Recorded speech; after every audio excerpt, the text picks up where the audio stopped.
Halo guys, nah kali ini kita kedatangan bintang tamu yaitu Kak Arka Karisma Anjasmara yang merupakan alumni jurusan Ilmu Komunikasi Angkatan 17 dengan penjurusan Komunikasi Pemasaran Digital.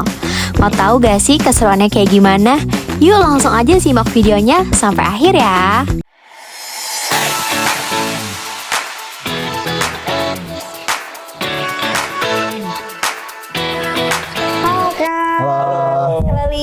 Devira. Aku Arka. Aku Fahri. Aku Arka, salam kenal buat Salam kenal Kak Arka. Iya.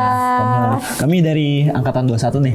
Oke. Kalau kakak boleh tahu angkatan berapa? Aku angkatan 2017. Waduh, Agak jauh kan? 2017 ya. Bedanya berapa tahun nih? 5 tahun kita. 5 tahun. Lumayan ya. Iya. Kalau boleh tahu kakak Arka lulusan komunikasi juga? Aku lulusan Ilmu Komunikasi, jurusannya itu Komunikasi Pemasaran Digital. Oh iya. Sama ya kayak Sama. kita ya di Nah, kalian adik-adik kelas aku. Iya, kita bener. betul kakak kelas. Kakak tingkat ya. Iya. Oke. Bisa ceritakan gak sih Kak gimana perjalanan kakak dari awal kuliah sampai lulus di Universitas Pakuan ini? Oke, sebelumnya itu aku izin sama kalian. Jadi aku menceritakan sebelumnya itu aku masuk di 2017 dan pada akhirnya itu aku lulus di 2021. Awalnya itu dari semester 1 sampai 3 itu kita masih perkuliahan umum pada intinya kayak gitu. Selanjutnya dari semester 4 sampai akhir itu kita penjurusan yang dimana tadinya aku lebih cocok di bagian kehumasan, tapi kata lain dari hati aku, keluarga dan teman-teman dekat dan kakak tingkat sebelum aku juga itu kayak merekomendasikan, Kak kayaknya lu cocok di komunikasi pemasaran digital kayak gitu. Pada intinya makanya aku memilih komunikasi pemasaran digital karena itu salah satu juga passion aku yang sekarang juga di dalam pekerjaan di Dinas Pariwisata dan Kebudayaan Kota Bogor itu mencakupi dan masuklah dalam artian dari jurusan sampai pekerjaan ini, karena dari materi komunikasi pemesanan digital ini sangat digunakan banget dan sangat dipakailah di dunia pekerja, apalagi aku salah satunya di bagian kehumasannya juga. Jadi bukan kehumasan lapang aja, tapi aku lebih kayak bisa digitalnya juga. Aku yang megang medsosnya juga dan aku megang memanage di mana anak PKL yang ada di Universitas Indonesia juga pada intinya kayak gitu. Wow. Tadi aku dengar kakak nyebutin di Sparbud ya, Iya. kedinasan, dinas Pariwisata dan Kebudayaan Kota Bogor. Bagian humas. Berarti ada keterkaitannya ya antara komunikasi pemasaran digital dengan kehumasan. Tapi kehumasan itu di bagian digitalnya. Oke Kak, bisa nggak sih Kak ceritain gitu kan? Kan tadi kan cerita tentang perjalanan kakak dari awal di kuliah sampai lulus dengan jurusan yang sejalur sama sekarang kakak kerjanya. Kesibukan kakak nih selama saat ini gitu kan, udah berapa tahun kerjanya sampai dari lulus sampai ini, apakah udah lanjut langsung dapat kerja atau gimana nih Kak? Jadi sebelumnya itu dari jurusan itu emang sangat berdekatan dengan pekerjaan aku sekarang gitu. Tapi sebelumnya itu aku di catering. Jadi megang catering itu dalam artian koordinator lapangan catering, dan aku juga sempat jadi wedding organizer juga. Gitu.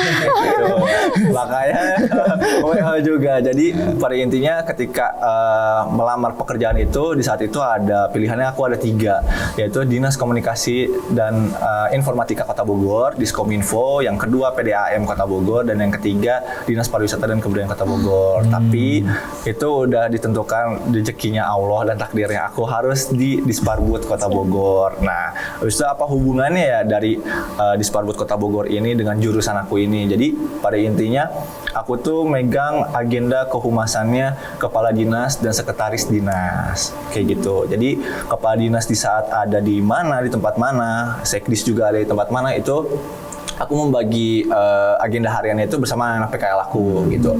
Karena tim medsosnya di Sparbud atau kehumasan di Sparbud itu hanya 1 orang, yaitu aku sendiri kayak gitu. Jadi lebih kayak memanage anak PKL untuk kita bagi-bagi agenda harian sih. Pada intinya seperti itu. Berarti lebih kayak jatuhnya ke kepala juga ya, yang ada bawahannya Yang dimana ya. output hasilnya kerja itu disalurkan ke media digital gitu. Media digital, betul. Salah satunya kita tuh ada media sosialnya di Sparbud Kota Bogor, dan kita juga punya punya satu IG lagi, yaitu Smiling Bogor City. Nah, kalau di Sparbud Kota Bogor ini, agenda kehumasan kita atau agenda harian pekerjaan kita itu kita outputkan di Sparbud Kota Bogor. Tapi untuk kita mempromosikan atau memasarkan pariwisata dan kebudayaan Kota Bogor itu, kita melalui Smiling Bogor City ini. Kenapa dibilang adanya akun promosi dinas ini? Ini menjadi salah satu untuk daya tarik wisatawan juga, entah lokal atau di luar Kota Bogor, untuk melihat atau memberikan informasi kita kepada wisatawan bahwa akun Smiling Bogor City ini bisa loh untuk menjadikan pesan untuk masyarakat yang mau berlibur di Kota Bogor. Pada intinya sih seperti itu. Jadi nih, dengan penjelasan yang sangat menarik tadi dari kakak yang paparain, itu apa sih pengalaman atau project yang paling berkesan selama belajar di jurusan ini yang udah kakak lakuin, dan bagaimana hal itu bisa ngebantu kita nih sebagai calon-calon pekerja ya membantu di dunia kerja gitu kan. Jadi sebelumnya itu berkaitan dengan pada intinya aku dari semester 1 sampai lulus itu aku menjadi komti. Sampai lulus itu aktif ya bersama dosen-dosen.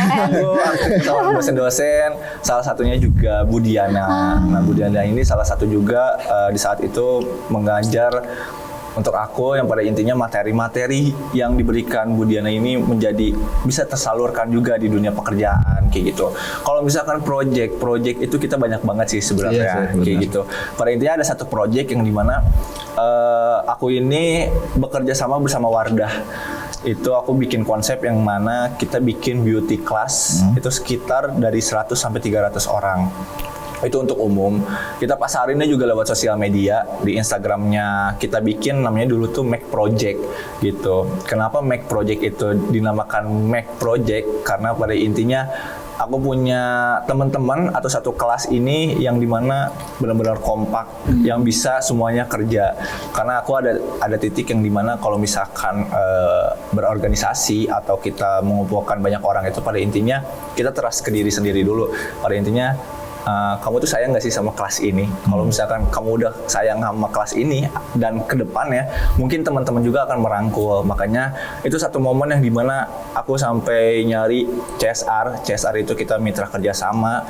Habis itu kita benar-benar turun lapang yang dimana kita danusan bareng-bareng itu dari mulai Pajajaran sampai Tugu Kujang itu sampai malam-malam. Pada intinya kalau dari pesan dari aku nih untuk kalian juga, pada intinya kalau satu kelas itu kalau bisa kompak, karena dari kekompakan itu bisa menciptakan kekeluargaan yang bareng-bareng. Ya lebih keren banget ya komti. Kayak komti ter the best ya dari di angkatan ini, komti ter the best ya kan. Saya gitu. Saudara gitu sih. Oke, tadi kan kayak ngomongin tentang kelas, kayak membangun per kelasnya itu kayak gimana gitu kan. Nah, selama kelas kan pasti kan setiap tahun itu trennya itu semakin naik ya, semakin ada aja gitu kan. Apalagi kita kan jurusan komunikasi pemasaran digital. Harus aware sama tren-tren yang ada gitu di dunia digital. Nah, kira-kira nih Kak, untuk kita-kita yang baru bakal terjun ke dunia lapangan pekerjaan yang benar-benar baru akan lulus gitu kan, ataupun untuk adik-adik tingkat di semester bawah, kira-kira apa nih Kak tren yang terbaru ataupun tren yang menarik yang tetap bakal orang-orang tuh tertarik sama jurusan kita komunikasi pemasaran digital yang harus diperhatiin untuk adik-adik tingkat kita biar mereka tuh tetap aware sama tren-tren terbaru gitu kan, untuk mempromosikan sesuatu baik di pekerjaan ataupun mereka yang mempunyai produk-produknya sendiri. Pada intinya sih kalau dari aku selalu ngebangun yang dimana trusting dulu ya, kepercayaan diri sendiri dulu. Habis itu aku juga yang dimana dari semenjak komti dari semester 1 sampai akhir itu aku terapkan juga di pekerjaan aku, yang dimana aku juga memanage anak PKL. Nah, aku selalu dari anak PKL manapun itu yang sebidang sama aku, pada intinya trusting dulu sih, kepercayaan diri sendiri dulu. Karena dari kepercayaan itu kita akan bisa menimbulkan tren-tren positif yang untuk di komunikasi pemasaran digital. Salah satunya itu aku pernah mendirect yang dimana ada segmennya juga di Smiling Bogor City namanya Mimin Jalan-Jalan. Pada intinya itu aku menggunakan talent yang dimana anak-anak dari anak-anak PKL aku sendiri kayak gitu. Jadi talent itu pada intinya salah satu kalau kalian pernah dengar itu salah satu influencer lah pada intinya gitu. Kenapa aku bilang influencer? Tren yang sangat benar-benar menarik karena itu bisa menjual citra pribadi kita untuk masyarakat yang lebih ke arah lingkupannya pariwisata dan kebudayaan Kota Bogor. Kalau di aku nih, di pekerjaan aku, pada intinya tren yang positif itu menurut aku kepercayaan. Yang pertama itu kita ngebangun kekeluargaan dulu pada intinya. Yang ketiga, salah satunya yang benar-benar menarik, apalagi banyak banget sekarang influencer yang dimana tidak kena usia berapapun sekarang bisa jadi influencer gitu. Tapi tren-trennya itu kita harus membuat yang dimana itu positif. Jangan sampai tren yang kita buat positif ini menjadi negatif gitu. Pada intinya semua tren itu bagus, tapi gimana caranya kita memfilter itu tren menjadi ibaratnya keinget selalu orang, atau salah satunya nomor satu sih kreatif. Nah, untuk untuk bisa dapetin hal seperti itu kan butuh skill atau keahlian lah gitu. Betul. Menurut kakak apa sih skill yang wajib dimiliki untuk kami gitu lah, terutamanya dalam ini yang pengen terjun gitu, yang pengen terjun ke dunia pemasaran digital gitu. Pada intinya sama juga sih, kepercayaan. Itu pasti percaya diri dulu aja sama diri sendiri. Kalau kita tuh mampu dan kita tuh pasti bisa. Kenapa orang lain bisa, kenapa kita enggak? Kayak gitu. Itu yang pertama. Yang kedua itu kita harus tahu juga tren-tren yang ada di sekarang di lingkupan sosial media. Karena itu salah satu juga menjadi salah satu ide atau konsep yang kita akan buat terjun di pemasaran digital gitu. Yang ketiga, pada intinya apa? Etika. Etika bagus. Aku bisa menjamin pada intinya skill mau berapapun, sejago apapun, tapi kalau etika kamu bagus, itu pasti akan kepake gitu. Tapi kalau misalkan maaf gitu, etika kamu kurang, atau ke siapapun itu, entah ke orang tua, ke dosen, atau ke pimpinan, pada intinya kita harus beretika sih. Karena ketika kita beretika, walaupun kita nggak punya skill itu bisa diasah. Menurut aku kayak gitu. Tapi soal etika itu udah pembangunan karakter tersendiri sih. Kalau menurut aku sih seperti itu. Itu hal yang benar menurut aku sangat penting buat adik-adik sekarang, buat kalian sekarang, apalagi di mana zamannya Gen Z, apalagi nanti akan ada gen beta, gen yang lainnya. Kayak gitu. Yang pada intinya aku cuma bilang kalian harus benar-benar berpositif, kreatif, jangan sampai tren positif ini juga bisa kalian membawa jadi negatif gitu. Pada intinya kalian juga harus percaya diri, beretika, habis itu pada intinya sayang sama orang sekitar sih, pada intinya gitu. Keren banget ya. Oke, tadi kan aku dengar kayak ngomongin etika gitu kan, tentang cara kita membawa diri. Kalau itu kan lebih kayak ke soft skill ya gitu kan. Nah, kira-kira apa nih Kak hard skill atau strategi komunikasi pemasaran digital yang paling sering Kakak gunain baik sebelum di Disparbud ataupun di Disparbud gitu kan? Dan satu lagi, ada apa tantangan yang sering Kakak dapetin atau hadapi baik dari orang bawahannya gitu kan, anak-anak PKL-nya, ataupun dari tantangan Kakak selama bekerja di bidang komunikasi pemasaran digital? Oke, pada intinya kalau misalkan pemasaran digital itu benar-benar penting sih, pada intinya kayak gitu. Habis itu kalau misalkan memanage anak PKL itu, pada intinya aku lupa pertanyaannya, sorry. Ngobrolin apa tadi? Lebih ke gimana caranya Kakak tuh apa juga lagi? Karena tadi kayak ngalir aja. Iya, makanya ngalir. Tapi aku ke distract, sorry. Jadi kan kayak hard skill gitu kan, hard skill yang harus dipunya gitu kan. Terus kalau tantangan gimana memanage anak PKL gitu kan. Caranya lebih ke hard skillnya tentang si komunikasi pemasaran digital. Hard skill yang pertama anak komunikasi pasti harus public speaking dong. Ya, benar. Public speaking harus bagus. Yang pertama itu. Yang kedua, aku balik lagi pasti etika sih. Karena etika itu dimanapun kalian bekerja itu pasti kepake gitu, dengan etika kalian baik kayak gitu. Yang ketiga, gimana kalian bisa memanage yang baik, entah itu kalau di aku ya agenda harian atau anak PKL, gimana kita bisa memanage-nya lebih baik sih, pada intinya gitu. Kalau komunikasi pemasaran digital, hard skill itu juga masuknya kalian yang penting kalau di aku nih harus bisa desain, itu yang pertama. Yang kedua harus bisa mengedit, ngedit hal apapun itu, dari video, foto dan yang lain, karena di bidang aku sekarang aku hampir semua. Jadi mendesain juga iya, ngedit juga iya, turun lapang juga iya, kayak gitu. Jadi lebih kayak kalau aku kayak paket panas gitu lah, paket spesial. Semuanya ada ya, harus gitu, sampai aku bikin caption dan yang lain. Pada intinya sih kayak karena itu passion aku, jadinya selama ini aku senang banget sih. Happy dan aja happy ya, aja gitu enjoy dalam ya. pekerjaan itu. Tapi kalau tantangannya itu banyak banget sebenarnya. Yang dimana kalau misalkan di pekerjaan aku sekarang itu permasalahannya itu ada di agenda harian. Biasanya kayak gitu, agenda harian itu bisa bertabrakan antara kepala dinas, sekdis dan para kabid kayak gitu. Tapi pada intinya gimana caranya kita memanage waktu itu, hampir semua itu bisa kita dokumentasikan lah pada intinya kayak gitu. Nah, aku selalu bagi tim bersama anak PKL, pada intinya aku selalu memprioritaskan kepala dinas dulu kayak gitu. Nah, untuk anak PKL ini pada intinya semua arahan itu dari aku kayak gitu, untuk mereka pergi kemana, ngedit seperti apa, mendesain seperti apa. Pada intinya di tim aku ini juga walaupun bukan hanya PNS aja, tapi aku juga satu tim bersama anak PKL lainnya kayak gitu. Jadi tantangannya lebih kayak untuk memanage, mengorganisir yang lebih baik itu seperti apa sih tantangannya. Cuman sebenarnya hal-hal kecil, tapi itu bisa harus kita memanage balik lah. Pada intinya terkadang aku juga lost control, lagi sibuk agenda ini, anak PKL jadi pada diam atau misalkan tidak mendesain atau kayak gimana. Itu pada intinya tumpuannya juga ada di PNS dan di aku juga kayak gitu. Pada intinya sih seperti itu. Jadi kan apa ya, dari pemasaran digitalnya sekarang udah semuanya serba digital gitu. Kemajuan teknologi itu udah maju banget lah. Terus sekarang udah ada AI juga kan. AI, ya betul. Menurut kakak nih, bagaimana sih pandangan kakak terhadap masa depan komunikasi pemasaran digital gitu? Wah, dengan terutama dengan adanya AI itu sendiri gitu. Okay. Sebenarnya dari sudut pandang pribadi ya, untuk AI itu sebenarnya itu sangat membantu. Yang pertama apa? Ketika misalkan kita kesusahan, misalkan di lapang atau kayak gimana, apalagi di situ tuh semua tuh global, semua itu umum kayak gitu. Ketika kita butuh, ibarat salah satunya pantun deh, iya gak? Pantun terkadang kita cuma hanya di pikiran kita, abis itu kita tulis, abis itu ya udah kita direct atau kita kasih gitu. Tapi sekarang karena di WhatsApp aja sekarang udah ada chat AI gitu. Jadi kita bisa kayak langsung, oke deh kita buat dan lain-lain kayak gitu. Tapi ada kelemahannya menurut aku juga untuk AI ini. Bahayanya bisa disalahgunakan oleh anak-anak kecil. Itu yang akan bisa lebih bahaya, karena pada intinya kan AI itu tidak ada filter.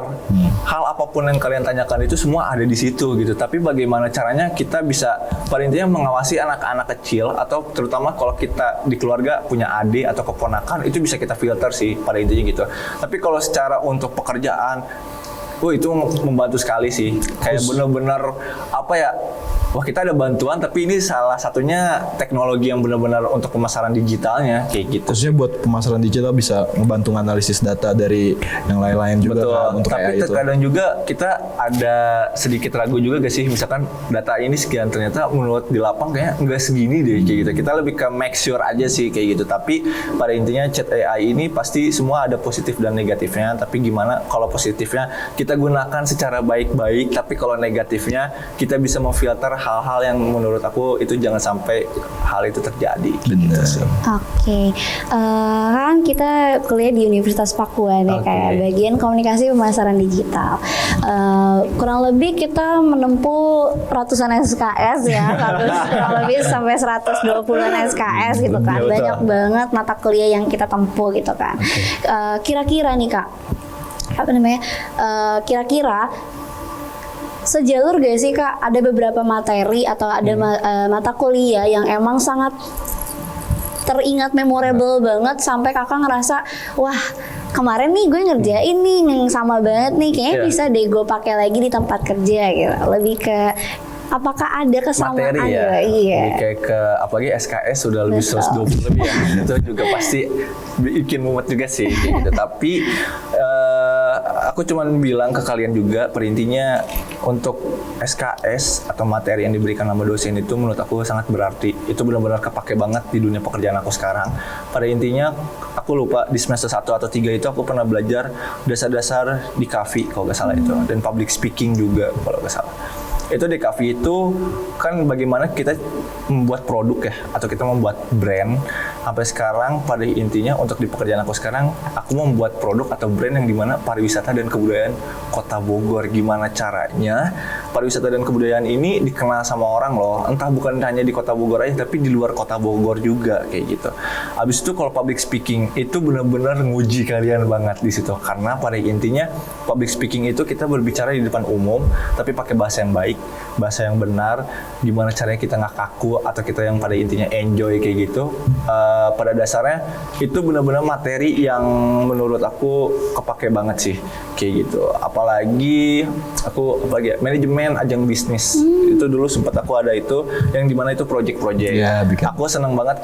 Salah satu materi itu yaitu proyekan itu, karena aku senangnya kalau ramean sekelas kompak, abis itu kita ngedirect bersama-sama tuh menurut aku salah satu goals juga kayak gitu. Itu di saat penjurusan komunikasi pemasaran digital, tapi di semester 1 sama 3 aku ngebuat yang dimana kita bikin tradisi kebudayaan yang ada di Kota Bogor. Jadi teman-teman aku ini dalam satu frame semuanya itu semua pakai baju-baju adat Indonesia.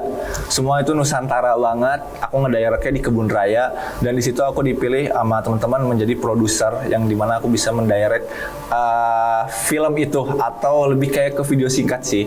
Itu bisa kalian juga lihat di YouTube sih. Jadi kita pernah bikin salah satu project itu yang dimana kita mengenali kebudayaan Nusantara yang ada di Indonesia. Gitu. Keren banget ya alumni kita satu ini, best banget. Jadi lebih kecocok aja sih sekarang. Berarti kakak nggak nyesel ya milih komunikasi pemasaran digital di Pakuan ini, karena sangat bermanfaat banget. Betul. Gitu kan. Terakhir banget nih Kak, kira-kira apa pesan untuk kakak dari kakak untuk mahasiswa yang masih berjuang di komunikasi pemasaran digital nih Kak, biar nggak kelamaan cari kerja dan sesuai passionnya? Pada intinya baik lagi kita ya, jadi berarti kan harus percaya diri juga harus, rajin juga harus. Pada intinya kalian dengar semua dosen yang pernah ngasih materi ke kalian, karena pada intinya materi itu benar-benar digunakan di saat pekerjaan kayak gitu. Karena materi itu bukan hanya sekedar dosen itu menyampaikan aja, tapi itu ada titik pesan yang dimana kalian kalau di saat pekerjaan atau di saat lulus nanti kalian mau ke arah mana, passion kalian mau ke arah mana. Karena yang bisa menentukan masa depan dan yang bisa menentukan kalian kerja di mana itu hanya diri kalian kayak gitu. Pada intinya aku pun juga sama kayak kalian sekarang, kayak kita bikin project dan lain-lain, atau kita ngobrol sama teman-teman, abis itu kita minta saran, kita apa sih ini komunikasi pemasaran digital. Pada intinya komunikasi pemasaran digital ini benar-benar sangat penting di era sekarang, di zaman sekarang. Pada intinya satu, kita harus kreatif sih, pada intinya kayak gitu. Berarti worth it banget ya buat mahasiswa-mahasiswa baru yang mau masuk komunikasi pemasaran digital. Betul. Sangat menunjang untuk kesuksesannya di masa depan. Betul sekali. Ada lagi. Kayak gitu sih. Makasih banget ya Kak buat waktunya. Mohon maaf kalau misalnya ada ganggu kerjaan Kakak atau apa. Oke, gitu. it's okay. Buat ada yang juga kan ini. Mungkin dari Disparbud atau Oke, dari Disparbud sendiri dan Smiling Bogor City ini pada intinya aku izin mempromosikan sih, kalau di Disparbud Kota Bogor ini kita punya akun promosi yang namanya Smiling Bogor City, dan satu lagi kita punya aplikasi itu chat AI juga yang pada intinya kita masuklah dengan komunikasi pemasaran digital, yaitu namanya Laksa Kota Bogor. Kak, Laksa itu apa sih? Dikiranya kan makanan. Pasti. Iya, Laksa itu akronim dari Layanan Informasi Kepariwisataan Kota Bogor. Jadi kalian yang mau pada berlibur di Kota Bogor itu bisa kasih tahu ke saudaranya atau ke orang tua dan yang lain.